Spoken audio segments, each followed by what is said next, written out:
Hello everybody, and welcome back. I am Waylon, the indoor farmer, and I got episode 17 coming at you here. I actually feel strongly about this episode, not, because of the work that I've gotten done since I'm, still in the process of packing up and moving to a new house and all that jazz, and it's been a headache to get all the paperwork together and all that, but it's so worth it. I'm very excited, but that means my content is sort of limited to just sort of updating and keeping what I have going on right now. I don't want to tear it down yet because it's not soon enough, but as you can see, do you know where your food comes from? I think that's a huge question I like to answer. I like to be more into knowing where my food comes from, and to do that, I like to grow it, or to know, or to get, anything I can from friends and family that grow some as well, and work my way up to the point where I know more than I don't, and that's, right now, that's a long ways off, but, I think that's one of the most important things about my work here, and why I want to put it online, is because I think it's super important to know where your food comes from, or at least to know more about it, and know why some of the processed food is unhealthy and why some of the fresh food is the way to go. Even getting fresh food from the grocery store doesn't always mean that it's good. I mean, I've seen vegetables and fruit and things at the store that just isn't good, and that could just be because it got shipped from so far away. I mean, there's several reasons.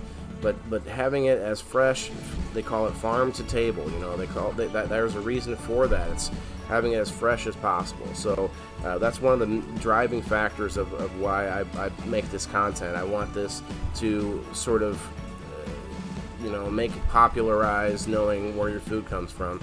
And I know it's not going to go viral right away. It's not going to be quick and easy to get a lot of attention.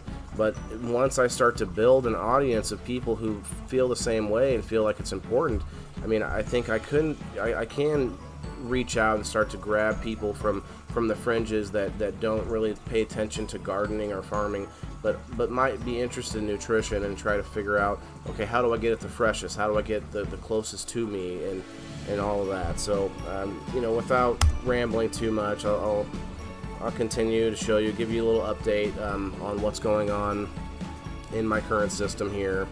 You can see this little guy right here is lettuce. It's the only lettuce that's still going from this side, that's still growing, and actually, I don't know if I'd call it flourishing, but I think it's actually going to be competing for nutrients now that there's so many other plants that are much bigger, and I'd only have so many fish. So I do give it direct nutrients. I spray right at it, so I don't know if that's going to keep it going, but I'm going to give it a shot. I did like the lettuce for different things, for sandwiches, and here I am. I have a crazy amount of mustard leaf that I don't have a recipe for, which I'm sure I could find. I've talked about that before, but it's just like I have this crop of something I don't actually have a ready use for. The basil, though, I mean, I know there's some things you can do with the basil. I do have quite a bit of basil as well. The lettuce was the only thing that's like super quick and easy, of like, oh, throw it on a sandwich, it's simple. The other things here, I have to find ways to cook it and mix it in with other things. You can't just make a salad with mustard leaf. I guess you could, but that would be a strong salad. Ooh, this mustard leaf is very strong. I tried it on a previous episode, and it was very, very spicy. Tangy, I called it. Tangy. But yeah, here's my fishies. They're hiding for some reason from the camera. When I walk up, usually they just swarmed right there to me because they think it's dinner time. This is just a little video of me sort of trying to fix a problem I had. This 10-gallon system had too much water and not enough clay pebbles, and so what was going on is you can see the sinking down here. Everything. It's funny because I wasn't paying attention, but this could have just sunk in and tipped over, and I didn't notice. But it worked out. What I did was I shut off the pump so that the water wasn't continually filling up the basin here. And now I'm just adding more pebbles, and it does help stabilize things a lot better. I can set things on top of it a little easier. And the reason why that's significant is that this side is a lot more not a custom. This side's built a lot more for things like just germinating seeds and getting them started, and then I can move them on. I don't really want to dig a hole back and forth, and I don't want roots to get stuck to the clay pebbles, so I'll probably use this more for, like I am here with the little Mary Jane plants here, more for like seed starting and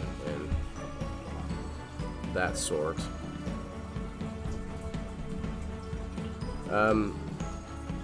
I think that knowing where your food comes from is more important than just having a crop because you know you're going to make money on it. I mean, yeah, you'll have the money, and maybe, you could buy food anywhere and any time you want, but how often do you think it's going to be healthy or just fresh? I mean, all of the above. I mean, going as a person with money around to, say, restaurants every day, and that's not going to be that healthy. I mean, you would think a restaurant could be if you order the right things, but that also doesn't take into account the ingredients that is being used and where that comes from and all that. So just not knowing the food chain or the chain of custody of the food is one thing. And so I did go to a festival over the weekend, and it was called Harvest Fest, and it was at a little farm that grows CBD hemp or marijuana. It's actually a marijuana plant that just grows for CBD, and that's all it does. And it was interesting to hear them talk about it. I did speak to one of I guess the main guy that runs it. I don't know if he owns it. I didn't talk to him that long. He wasn't, he was a little busy. A lot of folks over there, and it was a very brand new festival. So they were trying to get things to go off without a hitch and get moving and stay solid throughout the festival. There was a lot of rain early in the day, so I had to leave, and then I came back a little after the music started going on, and it was really nice. It was the rain stopped, and it was a nice little place, and everybody was really nice. But here's the problem.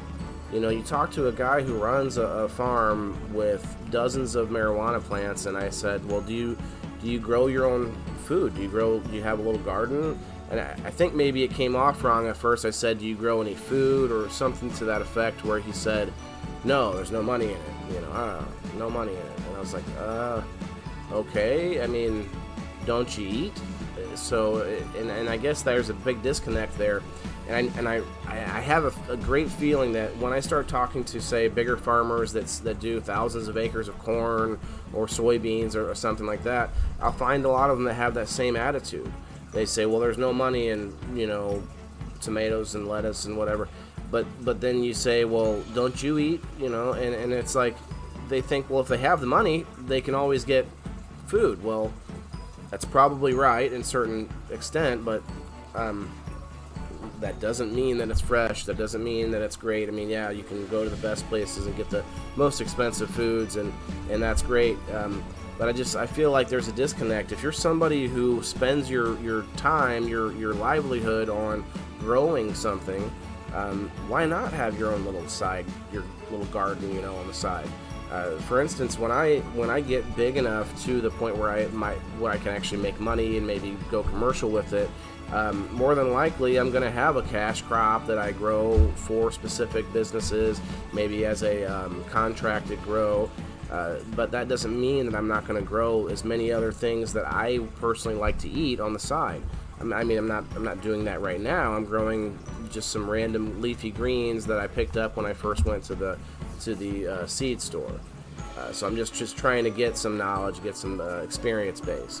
Obviously, here's the marijuana farm that I went to. Some pictures from that. Very pretty little Christmas tree looking plants. But yeah, there's different things, different strands. They have it's called CBD8 or no D8 CBD. That's what it's called. Somebody's dog there, but yeah, I don't remember the name of the ranch. It was called Harvest Festival. I'm not, there's no reason to mention the ranch name or where it is or anything. Here's a it's kind of fuzzy, but yeah, secret picture that a buddy of mine took of me. Sneaky here, incriminating. Oh, there's another one. Incriminating evidence. Rob Law right there. Okay, this little video is of inside the barn on the facility that shows all the drying plants. Thought that was pretty cool. It looks like a lot of work with all that, and you probably lose some product because it's moving it around, and when it dries, things fall off of it. So it's interesting, but yeah, this is the festival. It was a nice little festival. I mean, yeah, I took the video the wrong direction, but it was for my Facebook story. But yeah, they had a little projector there. Caniculture, that's great. Caniculture, fine, but it's like, great. Marijuana has certain fun connotations to it, but I'm interested in it for all sorts of other reasons. I mean, you can use it for all sort of textiles. I mean, you can make rope and clothing and paper, and you can even make bricks out of it. So I'm excited to experiment with some of it just for those kind of things. And oils, you can make fuels, that you could burn. I mean, there's a lot of little things, but you'd be surprised about how many of these people just kind of laugh or kind of look down on what food, growing food. Like, yes, like, when the price gets changed at the grocery store to a certain point, there will be more and more people looking to that kind of knowledge. Like, well, heck, how do I grow the basics? I mean, yeah, lettuce isn't very expensive, but you eat it on a lot of things. I mean, people use it for a lot of things, and leafy greens in general, and that's the quickest and easiest thing I can make here. You can see this trailer was built as a pool for this festival, so they have ingenuity. These people have very interesting drive and work ethic to this effect, and it's just funny to see that they look so differently at someone who says, well, what about growing vegetables and the wacky tobacco? Why couldn't we do why can't we do both? And they just kind of scratch their head like, I don't know about that. But I do have one friend who runs a local shop, and he's actually really interested in aquaponics. He wants to get me to help set up a room inside of his facility, and I'm all for it. Even though he's going to do that with the marijuana, that's fine. I've heard actually that it works well, but I do want to sort of see how you could, you want to keep the system separate, but how I could maybe work a little vegetables in there for him. So anyway, thanks for watching, guys, and as always, throw me a like, a share, subscribe.